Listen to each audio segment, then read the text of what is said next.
Happy Wednesday there, THL. Welcome to Hearthcentre. We look a little different, a little fresh tonight, and that's not just because we switched up the graphics on stream, but we are also joined by Icicles tonight as a guest. That's me, Lotus, and Icicles down the bottom there. How are you doing tonight, Ice?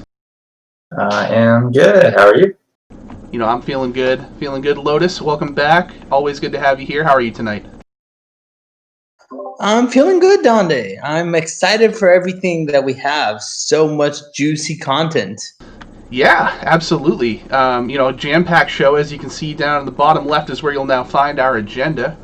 Just as before, the highlighted topic will be what we're talking about at the time. So that way, if you're skipping around in the videos, and it makes it easier for Saku to timestamp them. So that's when you go to check them out on YouTube later.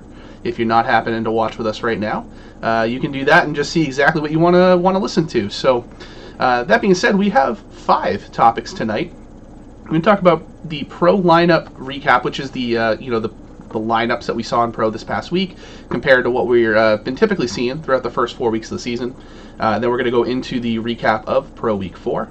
And this is the debut week of the player power rankings, Legacy and Hero. So we do that once we hit Week 4 because we have enough data to actually make a meaningful power ranking rather than just kind of throwing darts at a wall and saying, hey, these are the best 1-0 players, 2-0 players, etc.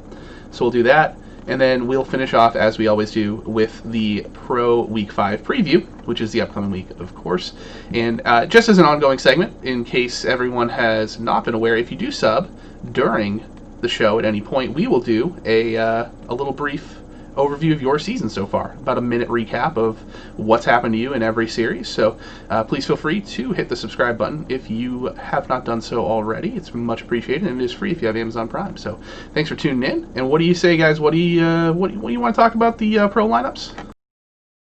Talk about LotusKnight's fresh shirt that he just put on, because that was really exciting. Well, yeah, Lotus he's looking fresh tonight, and you guys can't see him, but he is a nice pressed shirt that he said he put on for the show. Lotus, why don't you describe it to us? Sorry, were you talking to me? I had just an internet. Oh, we were teasing you a little bit because you said you put on a press shirt for the show, fresh shirt for the show. Yes, I did. I did. I'm so wearing a pink shirt. Take your word for it. I am actually wearing a pink button-down shirt because I thought I needed something. I needed a fresh look. I like it. I think it's working for you. Yeah, I like it. I definitely can't pull off the pink, I tell you that. Or a new green gift, depending on how you see it. Well, let's go ahead and pull up the pro lineups from week 4. So that should be coming up on your screen here in just a second. Yeah, there it is.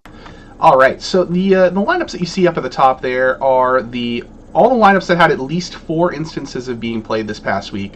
After that, it was all 2 or fewer, so really hard to draw any real statistical analysis from that. I mean, 4 is already pretty low, but we see that the frequency lineups with a frequency of 4. I apologize. So take 1 week off and you can't talk anymore. Apparently, the lineups with a frequency of 4 went 1 and 3 each, so not very good there.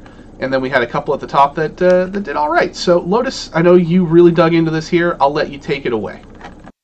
Sure. So I think this was a really interesting week. We did have Nerf week, which means everything is a little weird.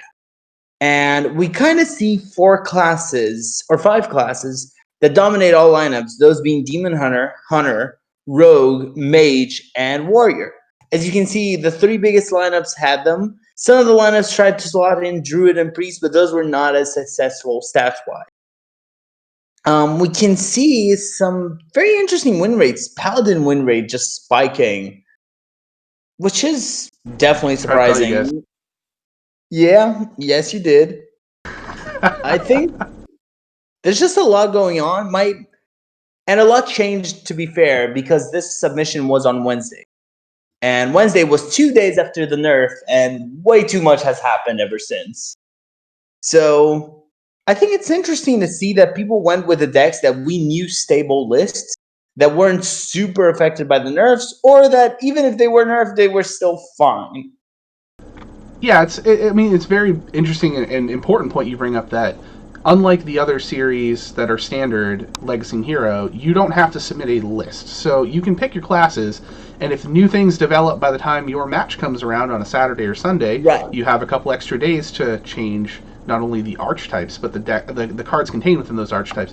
Whereas if you played in Pro, of course, in Wild for that matter, but the stability in Wild is a little bit different since it's all the cards that have ever existed. With Pro, you just had to take a shot and say, all right, this is my list, I guess, because I don't know any better. And it's pretty hard to do that in a 2-day span after nerfs. So we did see, one thing I thought was interesting is we saw a shift in the number of Hunter bans. 22 last week. Warrior still got the lion's share of the bans, but 22 bans to Hunters was half of the bans they received the entire season. So 22 in the first 2 weeks, 22 in the fourth week alone, with the rise of Highlander Hunter being the number one deck in the meta. But, for anyone wondering, that little chart at the bottom center there, was a tweet by Lorinda. If you're not following on Twitter, he posts a bunch of stuff about GM and a lot of statistical based analysis, and that was the lineups that the GMs brought, or the classes that the GMs brought, and the win rates of them last week. And you can see Warlock was nuts, which we will definitely talk about. Icicles, what do you think about the way the whole meta kind of shook out this past week here for Pro? I think you made a really good point about because it's open list, people were kind of sticking with their guns a little bit and not letting the nerfs affect them too much. So the nerfs hit basically like 2 days before lists were due. So yeah, it's not surprising here to see Demon Hunter Warrior, Demon Hunter Mage Warrior still at the top of the list, whereas in Legacy and Hero there's a pretty wide variety of classes. And I think the increase in the Hunter bans probably coincides with the increase in Mage. I think usually Mage is a class that you bring with the intent of banning Hunter, generally speaking, just because that's a guaranteed loss almost if you queue up into it. So you kind of end up going that direction with your ban. So I think that helps account for the rise in Hunter bans is the rise of the Mage brings. And I will say, you look at you bring up Mage, and the Mage win rate was, for a class that was brought in the frequency that it was, the win rate was pretty appalling. The lowest, I mean, you look at Shaman, obviously went 2-1, very statistically irrelevant in terms of a grand scheme of things, but 37 games for Mage and only banned 3 times and just did not win a whole lot. And if you look across the aisle over there, the overall stats, you'll see that 43.24% was actually an uptick in win rate for Mage somehow over where it has been, which is just kind of surprising. And do you think that might be due to, I'll throw this question out to both of you there, do you think that might be due to, it's Highlander Mage typically is the Mage being brought, it's not the easiest deck to play, it's not, I guess, I wouldn't say it's the most difficult deck to play, but do you think people are just not playing it correctly? Lotus, I'll start with you on that one. Do you think it's just that people aren't playing it right? I don't think it is. I think there are way harder decks to play. Tempo Warriors one, or however you want to call it. Tempo Warrior, if you want to call it Rage Warrior. Yeah, and Rage, however Egg. You want to call it. That deck was way, and still is way harder to play than Mage. I think the main reason why is Mage has a very smooth kind of win rate pool. And the thing is, a lot of people expected people to bring Mage. So I think, especially this last week, Mage was probably a targeted deck. It's just the idea of bringing Mage means your opponent kind of expects you to do so, because Mage was the most stable class that wasn't hit. So because of that, because it was a good class with good win rates, it's like Mage wasn't hit. I think my opponent's going to bring Mage. I'm going to hit his Mage. So a lot of strategies were successful in just bringing smart tech cards and things they could do just to try to get that Mage and say, okay, I'm going to take your Mage out of a win. And it seems to have been a good payout strategy. Yeah, it definitely it's targetable, and I mean, if you know your opponent's bringing Mage, like we talked about, Spell Mage is a very fringe bring, and especially in a format where you have to commit to your deck beforehand. If you bring a Mage, it's most likely Highlander, some variety. But Icicles, I'll ask you before we move on to the next topic here. What do you think the problem is with Mage? Yeah, so if you're talking about Legacy or Hero, I would say when you bring Mage in a closed list format, you're kind of giving away what your deck is because Mage doesn't have options. But in Pro, you'd think that would be sort of circumvented by the fact that when it's revealed you have mage, they can't make any other decisions. They can't put the tech cards in their deck specifically for mage. They'd have to predict ahead of time. And looking at the lineups that were the most popular, I mean, they're fine against mage. Nothing really jumps out at me as being, specifically anti-mage, other than the fact that almost all of them have hunter. But where I think it's harder for mage to succeed is not that the deck itself is hard to play, it's that it's not hard to play against, because you pretty much know what's happening from the mage side of things. You know they're not going to do much for the first couple turns. You know turn 6 is a spike, and you know that if you can kill them before turn 10, you don't have to worry about Reno or Puzzle Box. So you have a very linear game plan against the mage that makes it a little bit easier to play against, rather than the deck itself being hard to play. So that's kind of where I see it struggling a bit. Yeah, I definitely agree with those points. And, it's funny because you look at Conquest in Legacy and Conquest in Pro, the same format, but it's so vastly different because of that open list, and it really does allow other classes and other deck lists to shine that otherwise would be unplayable in a closed deck format. But yeah, hopefully Mage can see a little bit of a continued increase here, even if it's just a few percentage points a week, just to get back to viability, because it's nice to have more viable decks in every format. So we talked about Warlock a little bit. Looking at Warlock, obviously was brought 11 times or played 11 times in last week's Pro Series. It did pretty well, 7-4. And if you look down at that bottom chart, 13-2. And Quest Warlock specifically was 11-1. So Quest Warlock was a deck that developed more towards the end of the week, as it was a little bit of a secret kind of going into GMs. It was like a little bit here and there. I definitely saw it on ladder, but it didn't blow up until really after the GMs kind of played it all over the place on stream over the weekend. So Lotus, I know you had some thoughts on Quest Warlock and why you think that it is just crazy. I think the Quest Warlock, it's a really interesting moment for it. And I would actually attribute to the second round of nerfs more than to the third round its rise. I think the nerf to Sack Pact was pretty major for that deck, because a lot of the demons it plays just made the Warlock matchup way harder. And I think the Albatross nerf actually helped the deck, because that was just clutter in your deck that you did not want to keep drawing for free.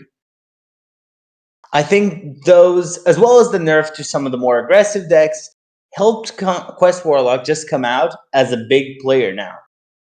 Demon Hunter just can't pressure you as fast as it used to. So now Quest Warlock has enough time to do its thing and just get then Malagos 30 damage to the face out of nowhere. It has a pretty good spread other than Bomb Warrior. Bomb Warrior is like the trashiest matchup ever. Oh, it's awful. Reminds me of, it's terrible. Yeah, it's Freeze Mage days. If you want to see an amazing match of it, Icicles can talk about it very well. I was watching that stream. Yep. Yeah. I was rooting for Inzi technically, but it was quite a match. I think that just points out why Quest Warlock's so good. Because even in a match where you're significantly unfavored, even when things have gone completely against you, I had multiple bombs in his deck and was threatening lethal the next turn, he gets the free Malagos and kills me. I mean, you just have that power capability with the deck that no matter how bad a game looks, you can just get a win. And that is extremely valuable in a really high variance game. So, I think one of the things that I saw too was that Jay Alexander posted on Twitter a confidence rating for various decks based on the GM stats, and it's like a range of percentage expected value to expected wins for the deck, and essentially it goes with the top end of the range is if you are 100% mistake free when you play this deck, super confident in it, versus the lower end of the range is when you're more prone to making mistakes. So the higher end range for the Quest Warlock was 98%. So it's to say that it's not an easy deck to play, but if you play it correctly, you are near immortal with that deck. It's crazy. I don't know the exact numbers behind everything on it, but assuming the numbers are correct, that is just that's patron warrior level of the where the skill ceiling is on that deck. But yeah, that's what happened week 4 in lineups. Do we have anything that we want to say before we move on to our next segment here? What do you think the top lineup's going to be in Week 5? Whew. I mean, Demon Hunter still seems like it's probably too good to be left out of most lineups. I would say probably like a Demon Hunter, Warlock, Warrior is probably your safest bet in most cases. If you feel comfortable with the Warlock, that is. I mean, if you don't, like I said, it's a tough deck to play. And I don't know if a lot of people have had a lot of practice with it yet. So that's my expectation for Pro. I think that's going to stop people from bringing it. I think you're going to see a lot of Quest Warlock this week. I also think there are interesting ways to counter it. The deck is not unbeatable. And No, I very much think so. there are going to be quite a few lineups that are going to think of ways to target if you bring Quest Warlock. So if you're going to bring Quest Warlock, do not announce it. A good way not to announce it is don't go to a show and start talking good things about Quest Warlock. But, I mean, Donde pays me for this, so I'm here. You know, I say all sorts of things on the show, smart and dumb, to mislead my opponents who may be using this to scout me. So that's my cover for when I say dumb things. That's just like the excuse that, oh, well, I said that on purpose to throw you off the trail. See, that's how you play it.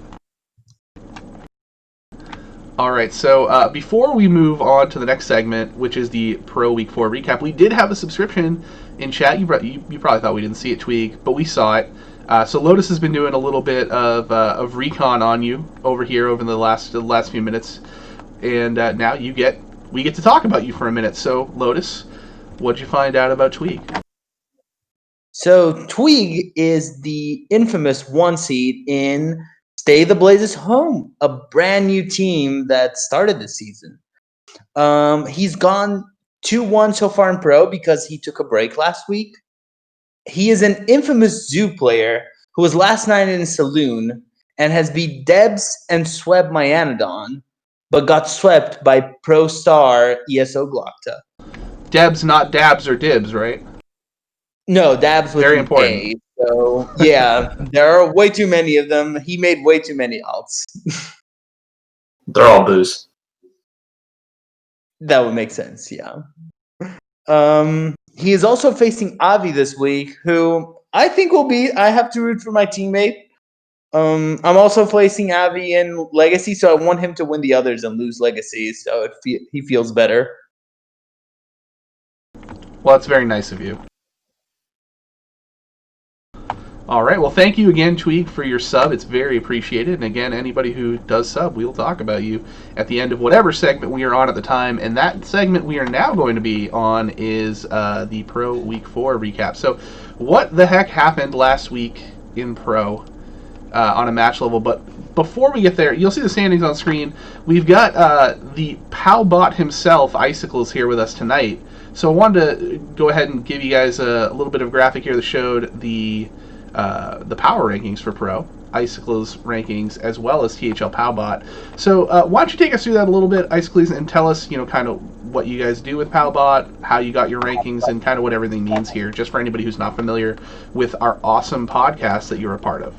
Sure. So every week we release the THL PAL pod, the Power Rankings pod, hosted by Matt at Arms and myself, and produced by Dano. I am not Palbot. In fact, I argue with Palbot a lot. I need Dano here to press the button because I need that sweet. I am Palbot in my ears. So, but essentially what we do is Ridiculous Hat, in all his ridiculousness, has put together a pretty neat metric of basically looking at every team, every player, and trying to, from a statistical standpoint, analyze who's good, who's bad, and break apart. So like 4-0 doesn't mean the same when you're winning 3-2 if you're winning 3-0. So he's trying to analyze that and give us a ranking for each team. And then Matt and I are both doing our own rankings using far less sophisticated models that may or may not be entirely biased. So, but as you can see on the screen now with the Palbot rankings and my rankings, we're pretty much in alignment. That hasn't been the case all season. We've had some pretty big disagreements. In some cases, the Palbot was correct and I was wrong. For example, State of the Ways is home. I was pretty low on for the first couple weeks, and the Palbot was bumping them up, and so I finally come around. And on the flip side, the Palbot absolutely hated Aeon. Y'all were the lowest rated team for a couple weeks there. I mean, I hated Aeon too, so to be honest, that's fair. Yeah, and I held serve and thought y'all would bounce back, and I've been proven right. So the Palbot has come around to my way of thinking. And so basically the podcast is just us talking through the rankings, seeing where we agree, seeing where we disagree, kind of giving a little bit of a commentary on each team, how they've been doing, what to expect in the future, who's struggling, who's doing well, who's carrying them. And in this case, for the pro rankings, since Matt takes the wild rankings, I basically kind of just monologue for a couple minutes on what I think about the pro series. So as you can see here, we've got WashU Mishas at the very top. It is no surprise if you look at the standings, they are first in points by a decent margin while still playing the most difficult schedule. So yeah, they are far and away the best team in pro so far. And the tiers that we came up with basically just follow along with the card rarity. So we've got legendary, we've got epics, rares, and then golden commons, because we want to give a little credence to teams at the bottom. They may not be living up to their potential, but we still think they're good, so we'll give them the golden common. And then for the best team usually can earn that golden legendary, which right now is the WashU Mishas. So congrats to them. Yeah, they've been fantastically impressive all season, and I know they did drop to 3-1, but they didn't drop to 3-1. They're only 3-1, I should say, on the season, and not perfect, but they are still 10 points ahead of Tap Last and Bad to the Bone, and in fantastic spots. So yeah, they, in my eyes, are definitely the number one team right now. And I'd just like to again say I did say they were going to be a playoff team in the preseason, so I'm taking all credit for their success all season long. And then if they start to drop, I will disavow any knowledge of their skills. Sounds right. So thank you for explaining that too. For everybody who has not checked out the podcast, please do so, because you can definitely catch it right on the main page of our website, which is down at the bottom of the screen there, teamhearthlegends.com. And you can also see it on what's the podcast? I'm blanking on the podcast. Podcatcher, yes, that works too. But we also accept 5-star ratings on iTunes and downloads on Spotify, and anywhere and everywhere you want to give us a good review. We appreciate it. Love the plug. Well, that's a good little segue here into what we wanted to talk about next, the recap of what happened in Week 4. So let's go ahead and talk about those Mishas versus Everyday We Triflin' first. And we can see this is another win for them, 18-9. Pretty strong week with everybody getting a win with the exception of Valdis, which was a 2-3 loss. So that's really, against Lil Harthy of all players too, who's been fantastic over the last 2 seasons. So not in any way a bad showing there to pick up 2 points, but just the difference between picking up every single point this week. But Glockdom moves to undefeated, or continues to be undefeated. Heatshock is still undefeated. Agronir undefeated, and Ufric is now 3-1 after a sweep of Sanguine, who's pretty darn good herself. So. That's a pretty killer week for them, and they just continue to announce their presence each and every week in and week out. Lotus, what do you think here about the Mishas and Everyday We Trifle? The Mishas are just doing amazing. Man, the only week they didn't crush has been against Tap Last, so I'm curious to see if they can keep it up, but it is showing that they're going to be the team to beat. Question is, can they keep it up for the next 7 weeks? And most importantly, can they just take the finals? I'm liking it. I think they have 3 undefeated players, which is always scary. And yeah, I don't think there's much more I can say than that. Ice, what do you think about this before we move on to the next game? Yeah, I mean, they've been the best team, and they continue to show it. The first 2 weeks, they went combined 10-0, and this week they went 4-1. So it's clearly right now theirs to lose, and every team's going to be gunning for them. So they can keep it up, they'll definitely be in the championship game, and we'll see how that goes. Yeah, not much else to say about them. General consensus, WashU is good. And Everyday We Triflin's great too. They're 2-2 right now with 61 points just on the outside of where the playoffs would be cut if the season ended today. So very, very competitive. Though we can see by the average opponent schedule, they are on the easier end of things. So we're going to have to see if they can continue to be strong against these stronger teams as the season goes on. So let's take a look at game 2, which is Bad to the Bone versus Serenita. That's another 18-9, just coincidentally, not planned in any way. But that was a similar situation in this one where the only loss was, unfortunately, LotusKnight. He dropped 2-3 to Swelly, and everybody else got the win for Bad to the Bone. So this is... it's interesting. Serenity's had kind of, a rotating spot there. It seems like in that they've had a sub in a few weeks now, and Lotus, you happened to get Swelly, so you probably didn't have a whole lot of, scouting report on Swelly, I would imagine. No, he's a swell dude. It was the a name nice implies. match. A lot of RNG in our match. There was way too much RNG going on, but it was fun. Honestly, I like facing new players, and yeah, I think Bad to the Bone, we're still strong. I mean, our worst player has gone 2-2, which is pretty good. I think we're just a very consistent squad in terms of the number of wins. Yeah, I mean 3-1 right now. It's good position. It's unfortunate that you're 10 points behind Wash U, but plenty of weeks to make that ground up. Icicles, what did you think about this match here, Bad to the Bone versus Serenity? Yeah, I think for me, Serenity is one of the harder teams to figure out because I wasn't familiar with any of their players. Diamond came on the podcast last week, best guest, shout out, and just talked up them and talking to them, how they're all from India and a pretty good team working together. So the results haven't quite worked out for them so far, but they've also played a pretty tough schedule. So I imagine this team will continue to get better. And Bad to the Bone for me has been a pretty consistent legendary team in our rankings. I think they're maybe a step below Washi Misha's for now, but they haven't played yet, so it'll be really interesting to see how that match goes once that's on the schedule. But this is a team that I do know well. Up and down the roster, it's just phenomenal players. So Ego Waffle at 2-2 is maybe a little surprising, but we talked about that. How maybe focusing on the streaming career is distracting a little bit from the THL, but priorities. So the fact that he's sitting there as your 4 is pretty crazy. I mean, that's just a stacked team when you've got Ego as your 4. So yeah, I think Bad to the Bone is definitely a solid team in the mix for playoffs for sure.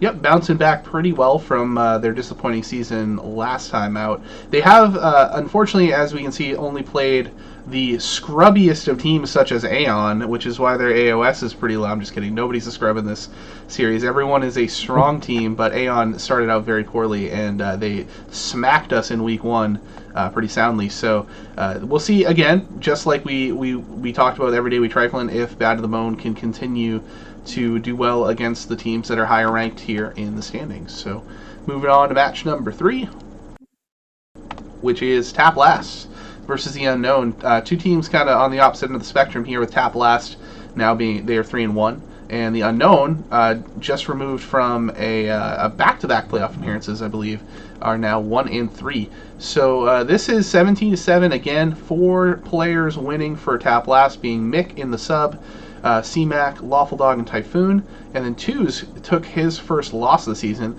So he came on Hearthcentre and took a loss. Icicles, don't sub anywhere in Pro, because you're just done if you do that this week. That's the curse. That's true. But overall, Ron picked up that big win for the Unknown. But what's going on here? The Unknown, the lineup didn't change from season to season. They're just struggling out of the gate. Only 4 wins among their 4 lowest ranked players, with Ron having about 50% of their wins. It's tough to say. I mean, this is a team I had high expectations for coming in. I think I had them rated near the top, if not at the top of my preseason rankings.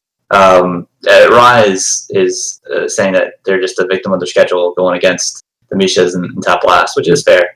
But at the same time, I mean, you still got to get some wins against those teams if you want to be at the top. So, it certainly can point to why they're struggling. But at the same time, if you gotta beat them. So I would expect them to bounce back, but definitely a tough start to the season for them. Lotus, what do you think? Yeah, I think I agree. I'm surprised the Unknown is doing like this. But to be fair, they have faced the Mishas and Tap last, so I wouldn't put them out yet.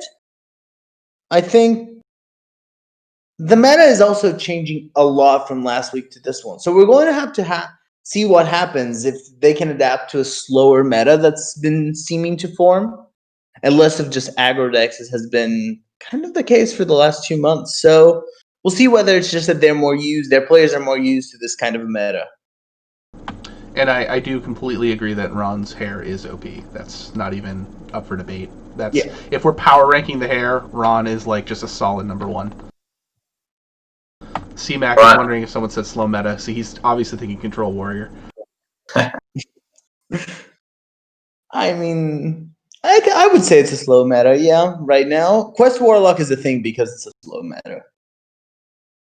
Well, don't tell that to the Demon Hunters, because then they'll show up and just beat the crap out of it.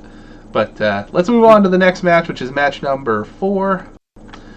And that was Stay the Blazes Home versus Due Process. Well, you'll have it on the screen as Due Process for Stay the Blazes Home. So this is a win for Stay the Blazes, 15-13. This is our first very, very close match of the week. And I deign to call it an upset because Due Process was undefeated and Stay the Blazes Home was 2-1.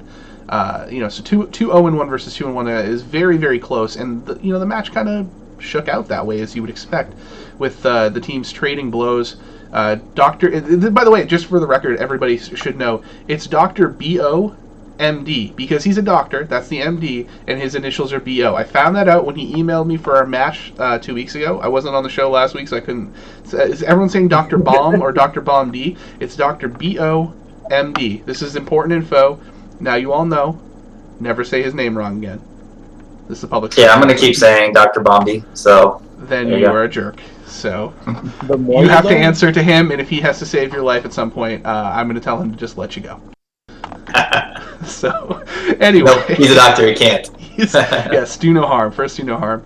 So, Dr. BOMD gets a win over Wangor, and Boolean got a win over Corridon, as they both become 3-1, with Goose taking the first loss of the season against a sub in Rarin, and then JR and It's Me, Mike V, fell to Yoxter and Phoenix. The JR versus Yoxter was on stream on Saturday, and that was a very entertaining series. So if you have a chance to check that out, please feel free to do so, because it's a lot of fun to watch. And very close match. Two teams that I think are going to continue to be in the hunt throughout the season, and right now are the 4 and the 5 in the standings. So Icicles, what do you think about this match? This kind of solidified for me that State of Blazes Home is a good team. I had both these teams kind of low to start the season. One, just because I didn't know as much about the players, so it's kind of hard to rank unknowns against players that I know are really good. And both have really performed well. So Due Process obviously came out strong, beating F2L. No, they tied F2L, if I recall. That's their one tie. But then getting some other quality wins. And State of Blazes Home beating them just kind of tells me that both teams are good. I think they're both on the fringe of playoff competition. I think our power rankings have them both as epic, pretty solid. So the fact that they played almost evenly here just tells me that both teams are very good teams, and we'll be talking about them for the rest of the season. Definitely. They're going to, like I said, they're continuing to be in the hunt. I think they've both proven, now we're 4 weeks in, nothing is a fluke at this point, that they're here to stay. So Lotus, what did you think about this matchup? Yeah, this was a super tight match. Stay the Blazes Home, they've been a solid team, and for a new team, they're just growing really fast. I'm surprised with their standings, and I think beating Due Process does kind of bring them closer to the map. Both of these teams are going to be close to 4 and 5, so they need as many points as they can have to guarantee that they get to the finals.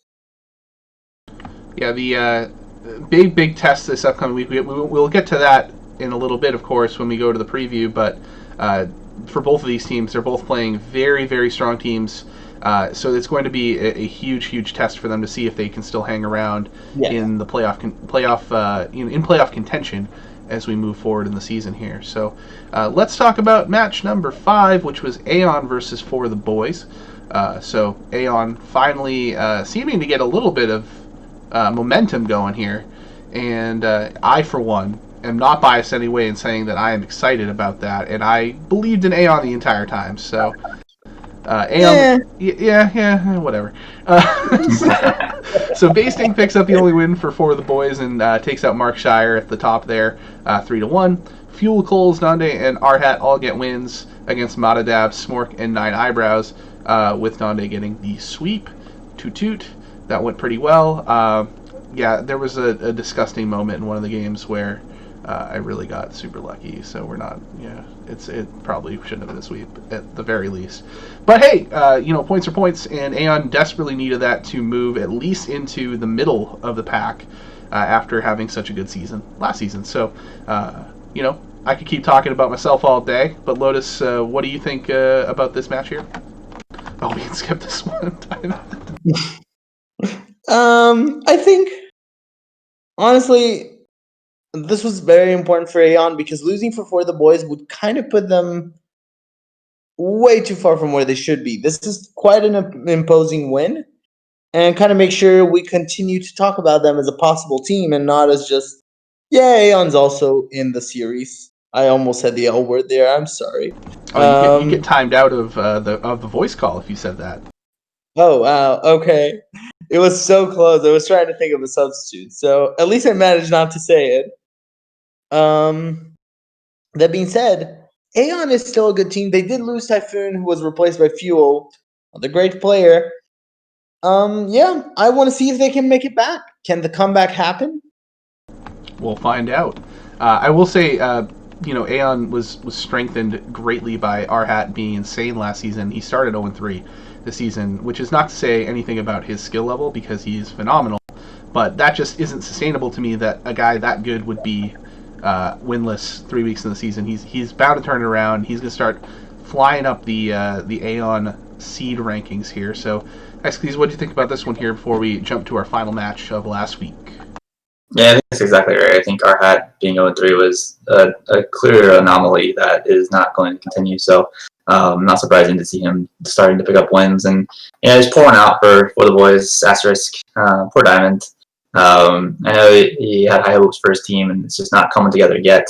Last season, I think that team did pretty well, and it just hasn't come together this time around. So hopefully they can turn things around. But so far, just a tough start. So you can go ahead and move on. We'll call in it Diamond's misery. Yeah, that's reasonable. This match is a skip too, says Incy. No, we talked about them all. We talked about everybody. F2L versus the Beer Boys is the final match of the week, and F2L, of course, the defending 2-time champions now, getting their first win of the season, 15-10 over the Beer Boys. The Beer Boys is a team that faded down the stretch last season and are off to a struggling start here in this third official pro campaign. Bill Snyder subbed in and fell to Liquid Ox, where Bobson and Berserk also got wins for F2L, but Hockey and Booze did pick up wins, their first each respectively of the season, even though Hockey only played the 1 week.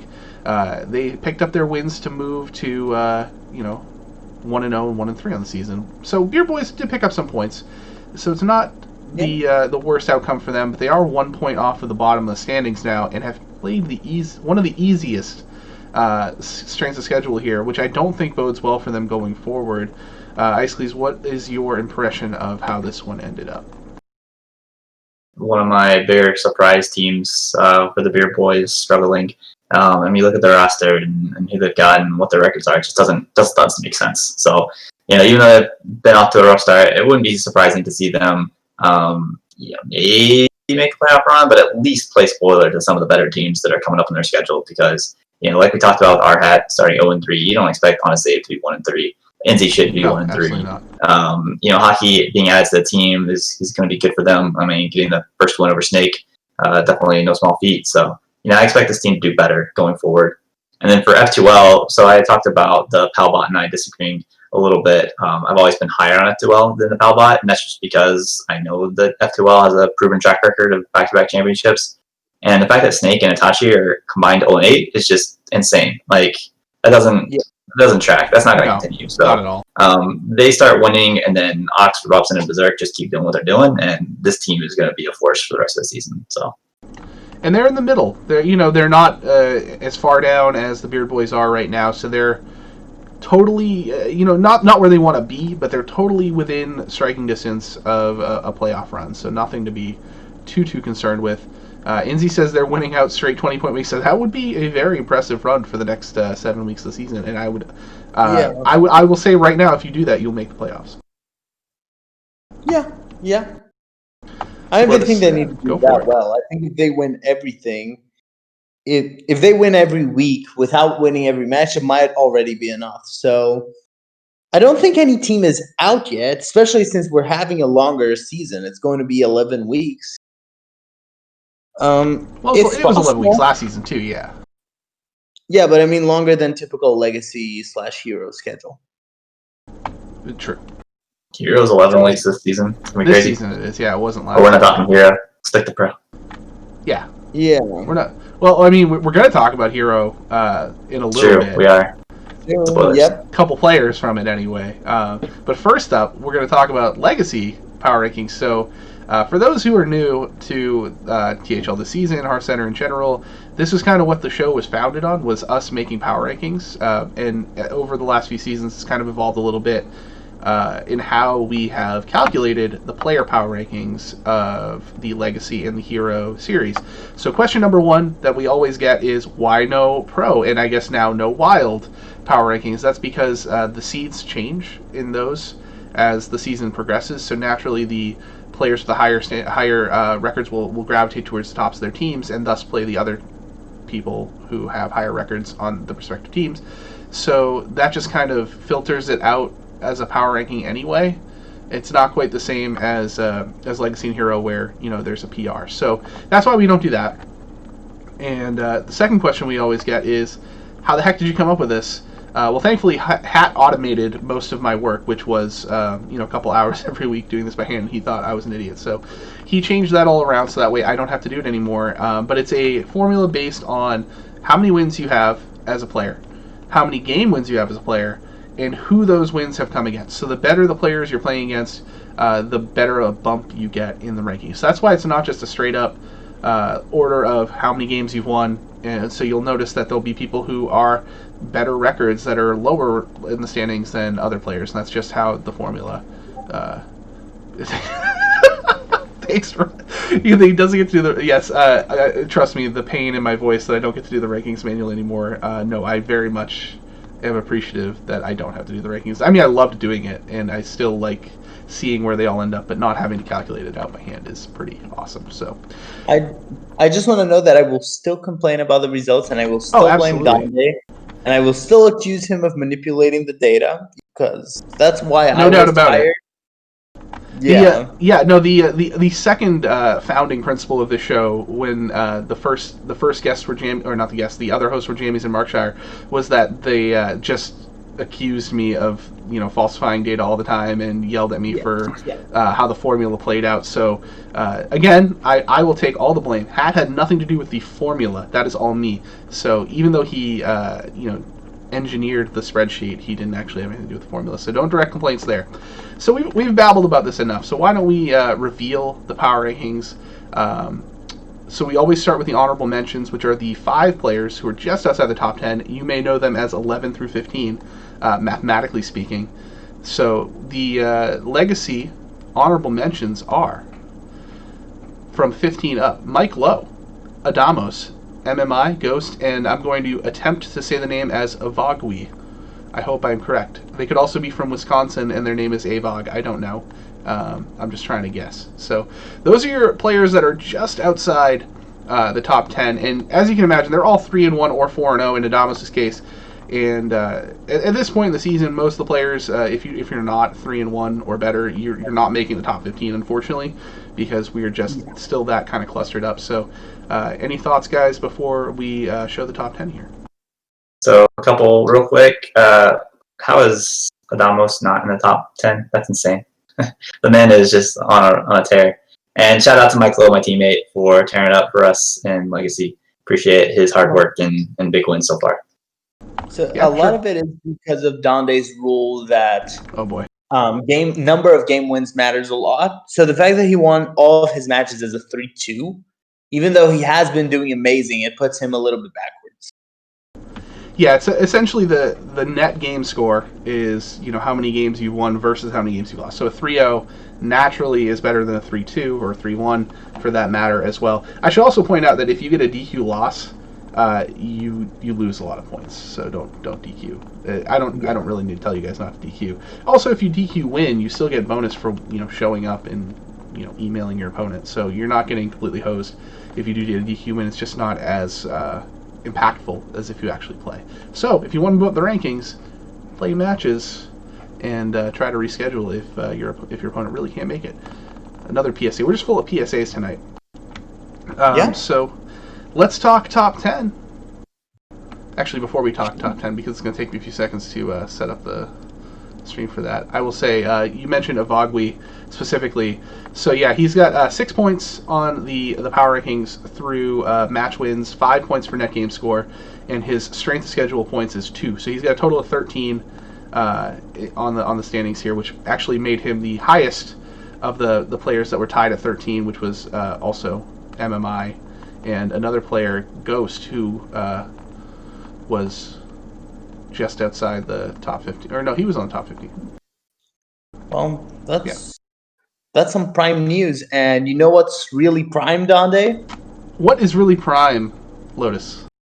Sub you can do for free. You can sub with Twitch Prime if you have Amazon Prime, and it helps keep THL. It's just some money that helps plan events, rewards, etc., and it's really appreciated by everyone. Yeah, the more people who subscribe, the quicker we finish the March Madness, April Absurdity, Mayhem, June Jamboree tournament that is still going on interminably. The finals are coming up for that. We're going to talk about that. Will never end. Yeah, and if you subscribe, you will get a short description about yourself at any moment. Of course. I will dig up all your performance and we'll talk about it here. So popping up on the screen right now is the top 10 for Legacy, which I know everyone's been patiently waiting for. So we can see of all the players in the top 10, we have 4 players who are not undefeated at this moment? Yeah, 4 total players who are undefeated, or not undefeated. G-Kick at the top at 12-2, 4-0. Agent PWE at number 2. Heat Shock, who is having an insane season across all formats at 4-0 as well. Boozosaurus, good to see him bounce back. He's 4-0, 12-4. Yeah. Tony Montana, another bounce back candidate there, 4-0, 12-5. Anfall is your first player with a loss on the docket with a 9-4 game score. Arhat, he of the rigged formula, 3-1, 10-5. Inzi is in 8th at 4-0, 12-6. Coles, Hatem, 3-1, 11-5. And Neji Boston might be a contender for Rookie of the Season at 3-1, 11-5 as well. So, Icicles, I will let you start here. You had strong opinions on the honorable mentions. Do you have strong opinions on the top 10? No, I'd just like to shout out NZ and Agent PWE. You're welcome for helping get you all to this point. And Boozosaurus this week. Here we go. Let's go. I literally have only played undefeated players in my Legacy schedule this season. So, yeah, Booz just continues the tradition. So I'm sure it's going to be a lot of fun for me. He just went 4-0 because he saw you on the schedule. Was like, I have to be undefeated when I play him. That's how it goes. That is how it goes. Yeah. I want to shout out Inzi, my albatross here. The albatrosses are doing well, and Inzi has been helping us a lot, carrying us a bit. So, albatross pride. What I think is interesting is the Red Conference is the larger represented, 6 of the top 10, and supposedly it's the stronger conference, so I would have expected more parity. And a lot of players that are kind of like, cannibalize each other, going 2-2, 3-1, to see kind of some of the gold, more gold float up to the top, but has not been the case so far. Red is just has been a lot of really strong players dominating. Yeah, it's really interesting. I didn't expect it either, and a lot of new players doing well as well. Not as many in the. I mean, G-Kick is new, I believe, and I think G-Kick is from a while back and came back, so I don't think he's a rookie. Well, I don't know that I played at the same time as him, so yes, I'll assume he's old. He's in chat. He said he's old. But he took a break, so he's new. I mean, not new from the standpoint of like qualifying for Rookie of the Season, but new from the standpoint of having played in SHL kind of old. That means you old. When you know what the name of the hero series was like 3 names ago, you old. Really? All right. So congratulations to the top 10 and the top 15 too. Everybody there has had stellar start to the season, and we'll look forward to keeping track of the progress as we go on. We'll do this every week. We might not go as in depth and just kind of flash the standings. Maybe every other week we'll do a little bit of a deeper dig, just because things don't tend to change tremendously on a week-to-week basis, and we don't want it to get stale. But we know everybody likes to come out here to see where everybody's ranked, and we will definitely show the standings every week.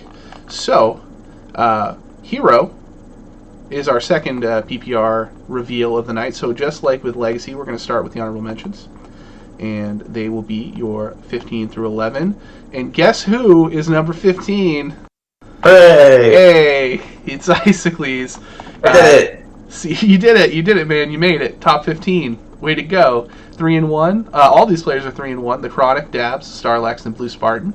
All with anywhere between 9 to 11 wins in gameplay. So, very impressive starts there. 3-1. And Hero is a very dense series, as we've talked about. So, again, just like with that Red Conference, I think we're going to see a lot of parity. And not a lot of players who are undefeated or even with one loss as we get to the end of the season. So to see that we're already at the level where there's a ton of one-loss players in the top 15 really kind of, fulfills that vision I have for how competitive this series will be throughout the course of the season. So Icicles, go ahead and shout yourself out and talk about anything else you want to talk about here with the honorable mentions. Shout out Blue Spartan, who is the player that gave me my one loss. So, definitely deserving to be on this list as well. He started last season as the 2, climbed his way up to the 1, and has started the season as the 1 and kept it going. So, props to him for just continuing his run. And then my teammate on Dad Legend, Starlax, obviously got to give him credit as well. He has been phenomenal this season. All right, Lotus, what do you think about the honorable mentions here for Hero?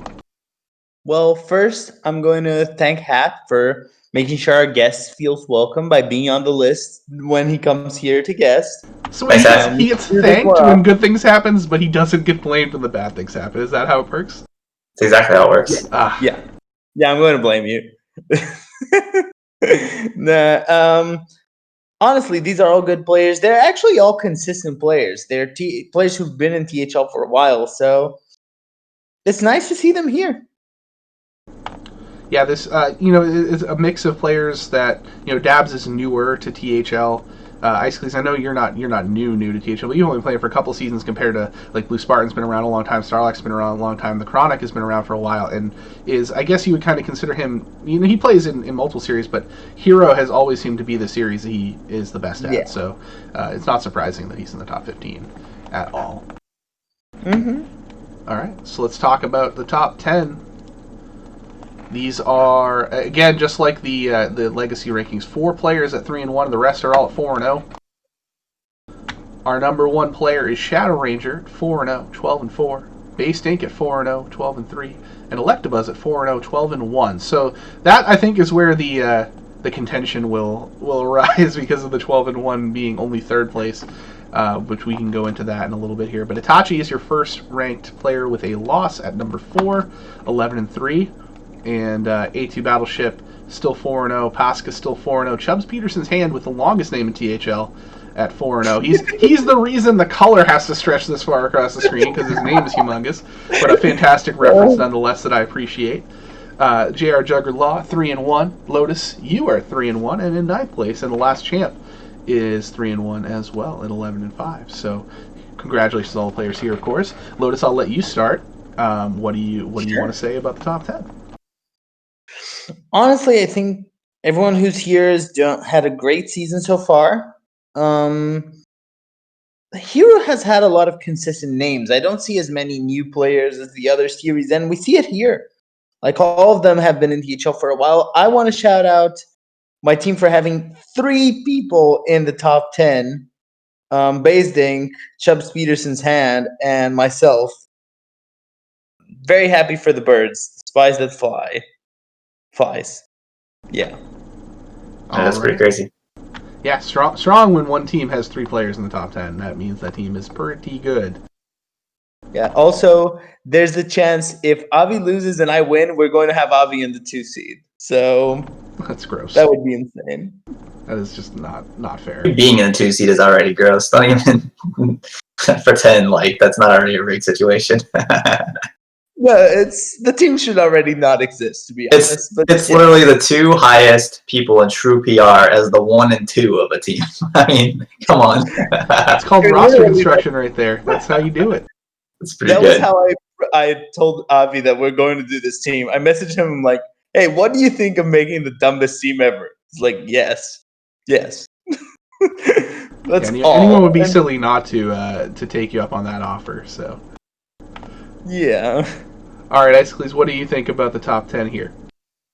I think it's pretty solid. You got some teammates here. I mean, Lotus already talked about the Spies That Flies having 3 representatives, and then you got no pros here with Pasca and Electabuzz basically carrying that team with their 4-0 records. And then, since I mentioned this on the Legacy side where I only play undefeated players, guess who my opponent is this week in Hero? That's right, A2 Battleship. Oh, okay. Well, I was close. Yeah, you were close. Just a couple off. I think Shadow Ranger is a 4 on the hero side, 3 or 4 maybe. He might be up to 3 now. But I played him before. He's a good player. Certainly better than his PR would indicate, but definitely equal to what his record indicates now. But yeah, no, I'm up against A2. I think is the last undefeated 1 seed. So maybe I can change that, but more likely it's just another undefeated notch on my belt. So. Well, not to spoil anything, but I'm just gonna guess right now. If you win, you may be in the top 10. Maybe, possibly. Maybe in the top 10. We'll see. So, and Diamond brought up in chat a little bit earlier. Why is base 2?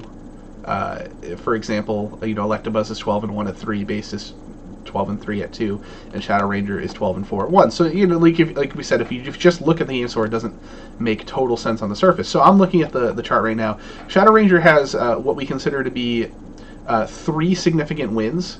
Base has 1, and Electabuzz so far has a 0 in that column. So that's kind of why the rankings paced out the way they did. So if you look at Shadow Ranger's wins, I was just kind of going through Hero here because I forgot exactly who he beat. He beat Hockey Boys, delivering Hockey Boys his only loss of the season so far. That was back in week 3, and that was a 3-1 win. So that was pretty impressive, I would say.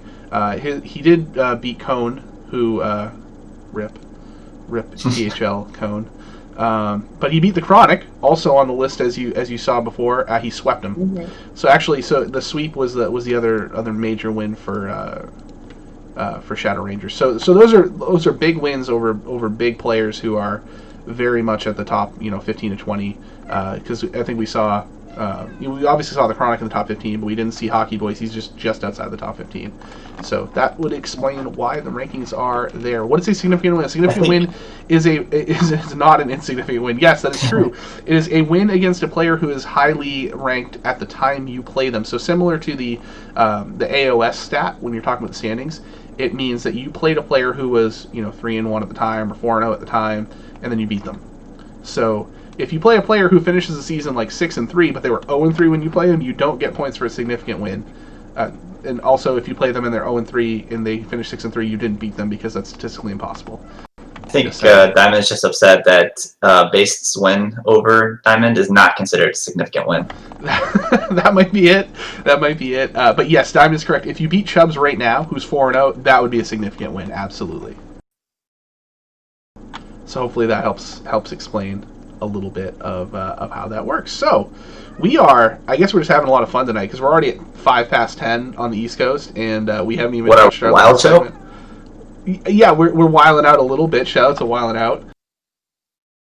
Great debut they've had. Like, just so much passion from them, by the way. So if you're into Wild and you're not watching them on on Monday nights, which we've been craving a show to be on Monday nights, like, definitely check it out.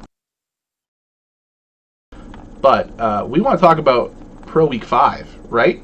That's the last thing we got tonight. Mm-hmm. So why don't we start? Well, let's put the standings back up there too, because that's helpful to kind of contextualize everything. Mm-hmm. Match number 1. It's the Mishas versus the Beard Boys. A bit of a lopsided match on its face, as we talked about the Mishas who are dominant right now, the Beard Boys who are struggling. So the Beard Boys, also my cat is making a guest appearance, which you will see shortly. Now I'm super distracted. I guess I'll just throw it. It's going to be a 5-0 for the Beard Boys, says Inzi. I'll throw it over to Lotus to start. Is there a route to victory here for the Beard Boys? I mean, Yogbox? Nah, I think Every match? Beard Boys have a better chance than that. I think there is a chance. I have to give this one to the Mishas just because they've been doing so crazy, but the Beard Boys still have a stacked roster. There's no player that's bad in the Beard Boys, and all of them, they've performed amazing in so many seasons. I can't think that this team is not going to have a comeback at some point, so I am going to give it to the Mishas, but with the feeling that Beard Boys might just at any moment surprise us all and come back. All right, Ice, what do you think? I'll do the third upset special of the week, but this is mine. Beard Boys are taking it 3-2 over okay. WashU. I'm calling my shot here. I gotta give credit to my legacy teammate and hero teammate, Hockey Boys. I think he comes in and knocks Heat Shock off. That is an all-star caliber match. I think Zabe gets back on the board. And Booze is going to get some wins this week. And one of them's going in pro. Hopefully not another one in legacy, but I want to build him up. I want to build up his confidence. I want him feeling good. So I think Booze is going to win. So that gives 3-2 to Beard. Man, all right. I mean, I appreciate the confidence. By the way, I'd also like to point out that you don't see the cat on the chair. He has now jumped to the desk and is like laying on the mouse, which is making doing everything really difficult. So I'm trying to operate the stream, and he just keeps kicking the mouse. He's a jerk. Do you want me to just go in a Lotus rant? I can if you. No. I got this. I got this covered. Yeah, it is no longer my chair. It is the cat's chair. I don't think that what he's done to the chair is covered by any sort of warranty that I may or may not have purchased. I purchased it. It's useless. I have to say I like the Beard Boys to come back and do better than they've been doing, but I just don't know if this is the week. I guess if I'm gonna call one upset here, I will say that I think Zabe gets the win because he's just too good to be 1-3. But I don't know. I think the top two still go to Glockton, Heat Shock. Inzi I can see bouncing back against Ufric.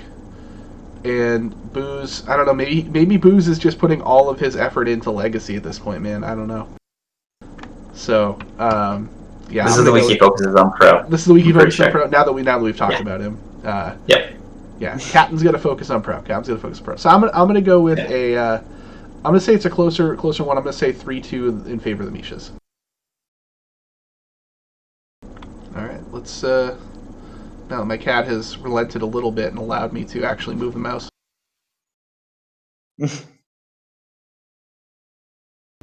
Match number 2.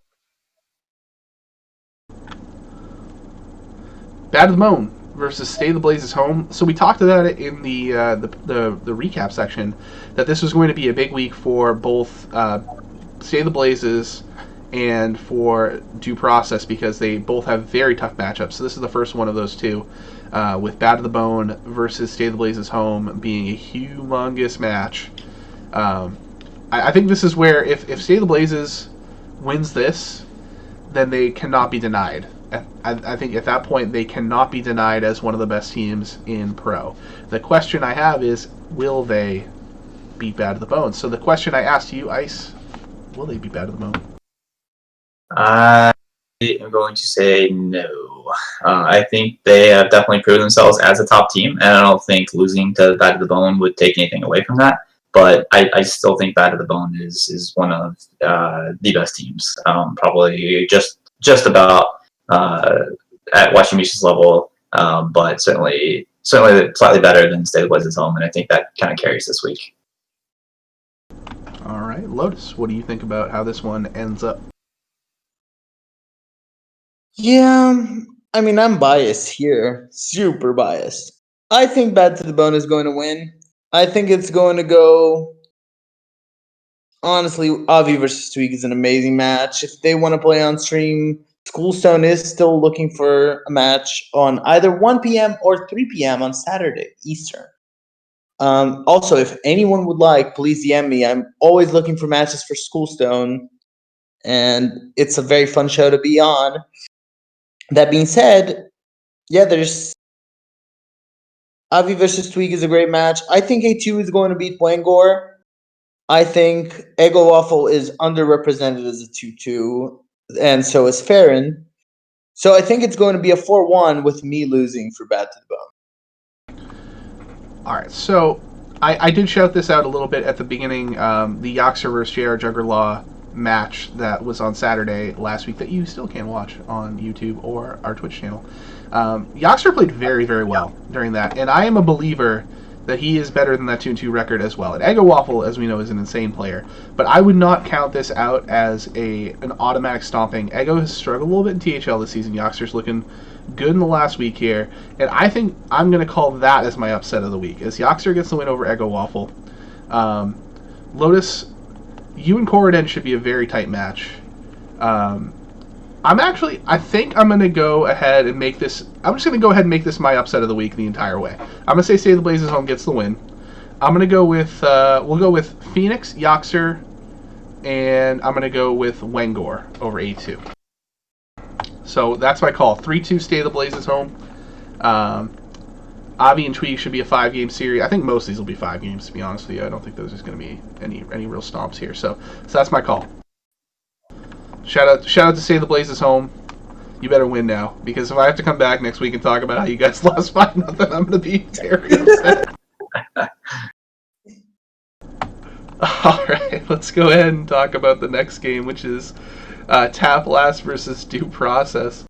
So this is the second half of that hype kind of top tier quality matches we have in Pro this week between the team that's currently in second place and the team that's in fourth. So this is an all potential playoff matchup. So this is the big one for Due Process, really. If they want to make their mark on the Pro season, they got to beat Tap Last. So the question becomes, Lotus, do they beat Tap Last? Do they beat Tap Last? What a question it is. We have Choose versus Goose. C-Mac versus Bomb D. No. Last Champ versus Lawful Dog versus JR Juggerlaw, which is just... Oh, these names are way too confusing. They just pair up too well. And Typhoon versus Mike V. See, Due Process is a team that I've been consistently undervaluing, and my brain says continue to undervalue them, even though I know that's wrong. But I cannot give the loss to Tap Last. No, I think Choose is going to win, as I always do. I think Typhoon is going to win, and I think C-Mac is going to win. And as for the other matches, I believe they will go to Due Process. Betting against Last Champ is hard, but let's say a 3-2 for Tap Last. All right, so you think it's close. Ice, do you think it's that close? I think it's that close, and actually I picked basically every match differently than LotusKnight just described. I think I was taking Goose and Dr. BOMD in the 1-2, and then Tap Last taking the 3-4-5 with the Last Champ. Lawful Dog beating JR Juggerlaw in the most legalistic battle that THL has ever seen. And then Typhoon over to me, Mike V. So I think Tap Last wins it. I think the 3-2 score might not be as close in points as the game score. I think Tap Last is a really good team. I think if you're making a case, it's not a strong case, but if you're making a case that Washi Mishas is not the best team, then I think that case has to include Tap Last 103. I think they're right there with Washi Mishas. So I expect them to beat Due Process, as well as Due Process has played this season. Certainly a good team, but I think Tap Last is just a step ahead. And I will say, if you're excited about this matchup, because it does have a lot of really close matchups on paper, we have Twos versus Goose at 8 p.m. on Saturday, and then Typhoon versus It's Me, Mike the Fifth at 9 on Saturday. So it's back-to-back this game. So a lot of Saturday will kind of show us what these two teams are made of. He's not Mike the Fifth, but I appreciate that he's the V is there. It feels like it should be that he's the fifth. I don't know.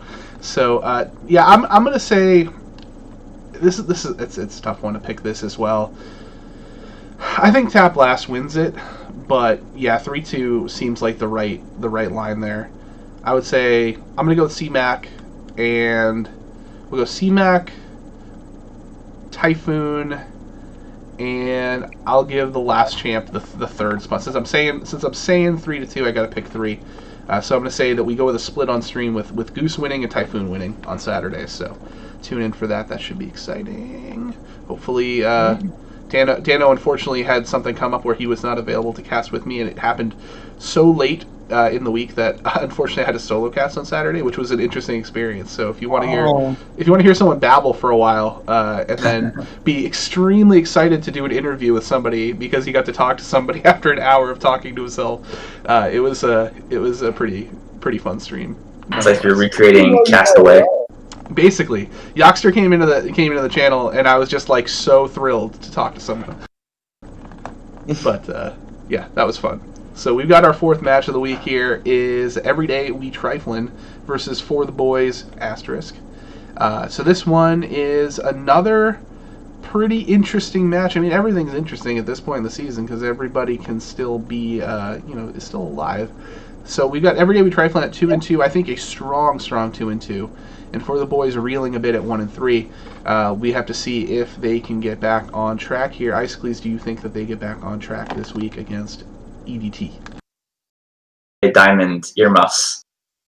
All right, so now that he's not listening, this is tough. I think Everyday We Triflin' is taking this 4-1. I'll give it to Based over PWE, but I think the rest of the way is Everyday We Triflin'. Just making mincemeat For the Boys, unfortunately. So I hate to say it because I like this team. I like these players, I like Diamond, but tough week for them. Yeah. Sorry, Diamond. I'm just going to say Icicles is right here. I don't disagree anything.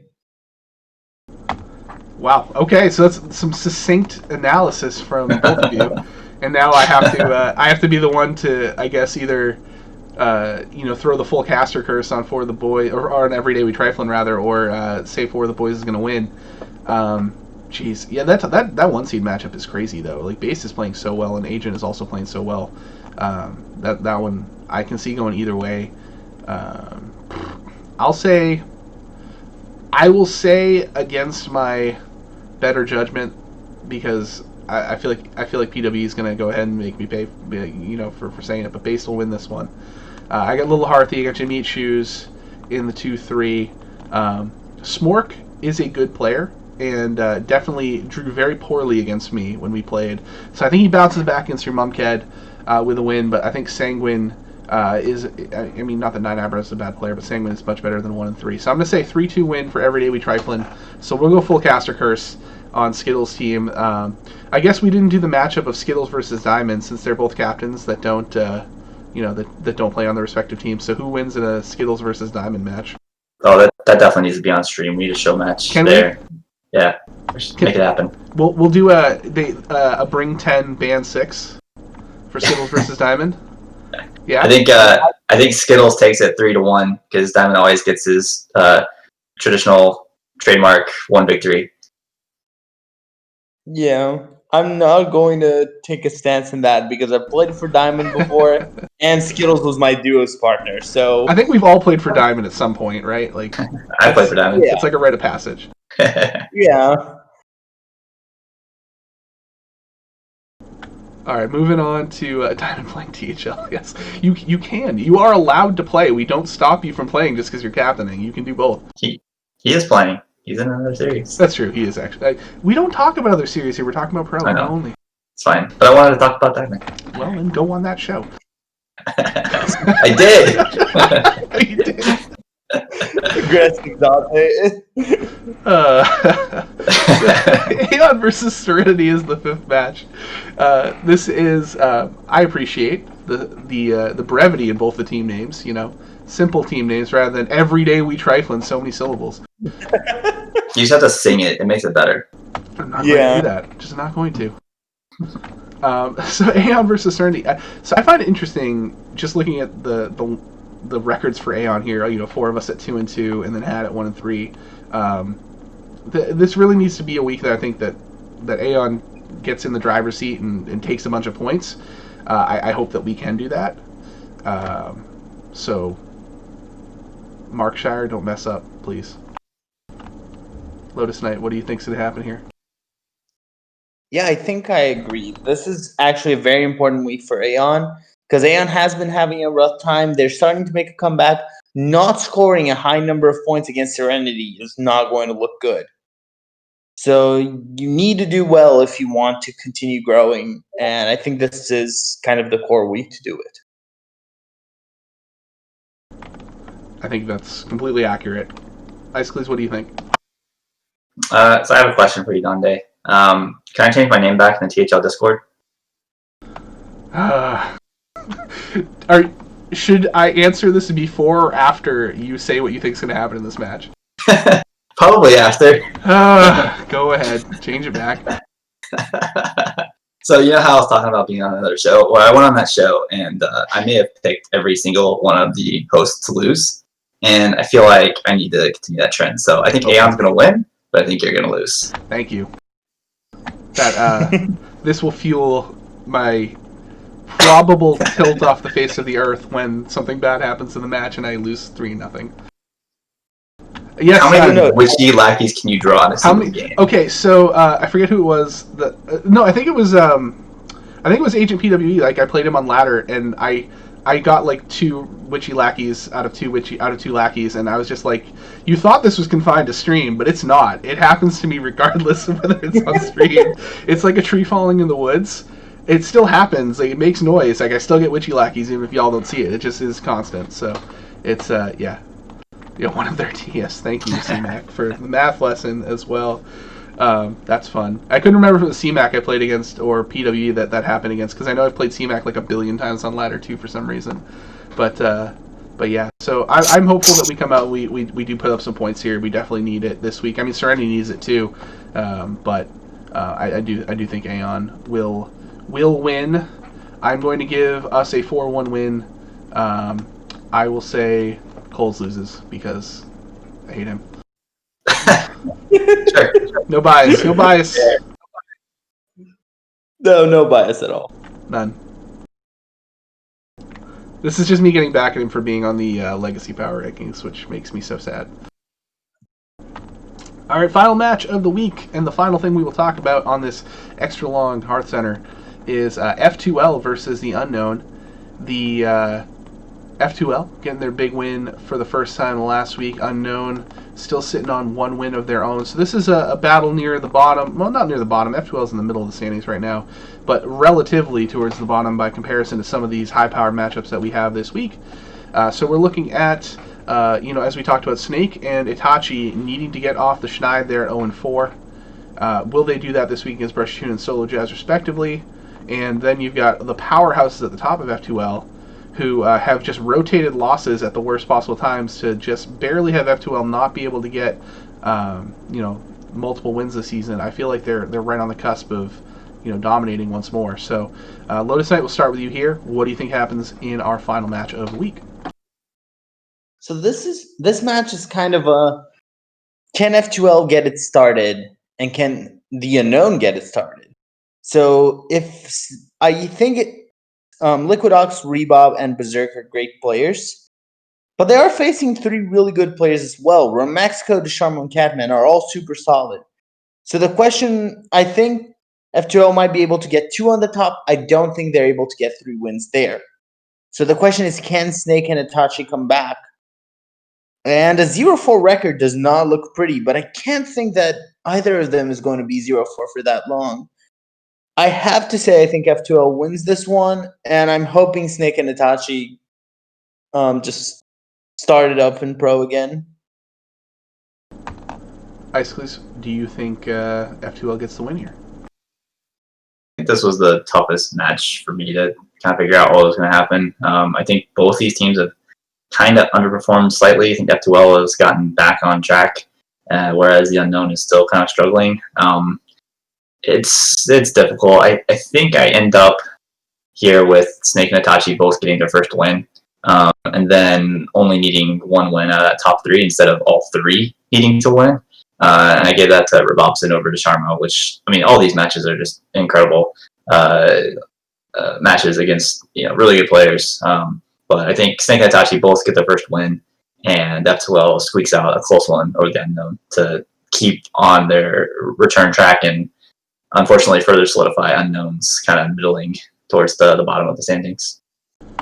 Yeah, I think this is a week where at least Snake or Itachi will get a win. I don't think they'll both be winless, so I'll go with Snake winning this week. Itachi's not long to follow, so I'm going to say the middle three get the win. Snake, Berserk, Rabobson, and it's a 3-2 win for F2L over the Unknown. Ron will move to 4-1 because he's just nuts, and that's going to keep Unknown still hanging around in the hunt. They'll get a bunch of points this week, but I will say F2L continues to climb a little bit more. It is a tough one. Yeah, Ox is a good player, but if I can beat him, you can definitely beat him, right? Like I'm bad, so But can you beat him twice? Like I get lucky. Can he beat him twice? Well, no. As long as he beats him in this match, then the other one doesn't matter. We don't care about that. This is pro. Good point. Again, we don't care about the other series. We're only talking about pro tonight. I'm just kidding. We care about all the series. So that's it. Like, we have now talked about everything pro related, and here we are at almost the 90-minute mark. Thanks for everybody who stuck with us. A lot of different things we talked about tonight. Thank you, Lotus, and thank you, Icicles, for not only coming on as a guest, but kind of on short notice too. We were supposed to have a different person who had to back out kind of the last second. So, thanks. You're welcome. It was fun. Yeah, thank you for having me as usual. As always invited back. Always welcome to be here. So I guess with that being said, make sure to check out Tavern Talk tomorrow, as always. We will have that. They talk about Legacy. That's one of the other series, by the way, that we don't talk about more than the player power rankings here.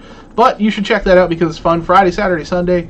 Right now, the matches that we'll be streaming, as I know it, we're going to stream on Friday. You're going to get a double dose of Heat Shock. So if you like Heat Shock and you're a fan of him, you should watch Friday because he's going to be playing Avi in the March Madness Finals. Yes, the Finals on Friday.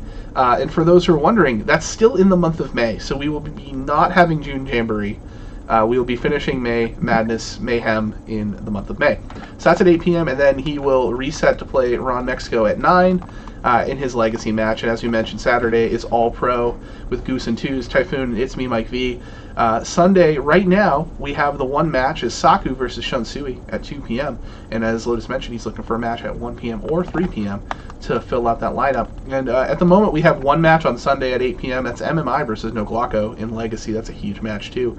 So we'd love to see another one on Sunday. If we can get a 7 p.m. or 9 p.m., please let me know because we'll plug you in there. So fill out that stream form if you're submitting tonight, which you should be because it's due tonight if you're not a sub. So that's it. That's everything we got. We'll be back next week. Same time, same place. Like I said, make sure to check out all of the other THL content. There's something every night of the week, so you basically have no excuse.